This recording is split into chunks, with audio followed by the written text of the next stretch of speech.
Detective 3, la légende des rois célestes. On attendait Choyark au tournant, notamment pour du HFR qu'on n'a pas vu et qu'on ne verra pas malheureusement, mais surtout pour voir jusqu'à où il pourrait mettre la barre encore plus haut après le deuxième épisode qui était vraiment un espèce de blockbuster complètement fou en réponse complète à ce qui se fait aux États-Unis. La grande surprise, c'est qu'en fait le film est beaucoup plus modeste que ça reste quand même un petit peu en vase clos, c'est une petite intrigue entre quelques personnages dans quelques décors, c'est pas aussi massif que ce que nous avons vu, et un petit peu comme le premier film, il y a quand même ce côté, on a tendance à complexifier à outrance une intrigue qui n'a pas forcément besoin de l'être. Et en état, ça dure 2h15 et ça aurait pu en durer quand même 20-30 minutes de moins parce que vraiment, il a tendance à vouloir en mettre plein pour pas grand-chose.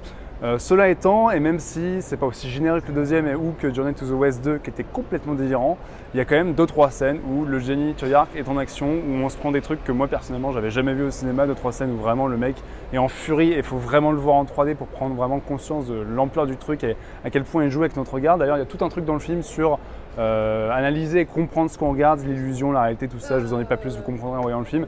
Donc voilà, il y a plein de choses malines et il y a vraiment ce grand spectacle qui s'articule pendant les 15 dernières minutes qui sont vraiment malades, vraiment tarés.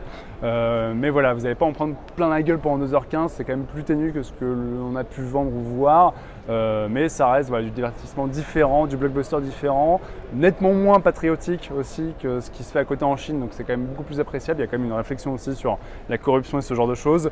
Et voilà, c'est un peu foufou, donc c'est plus calme et plus sage que le deuxième, mais c'est quand même très sympa. Alors moi j'avais un souvenir du film précédent comme un truc de très grande ampleur avec un final sur des bateaux et une créature et ça allait dans tous les sens.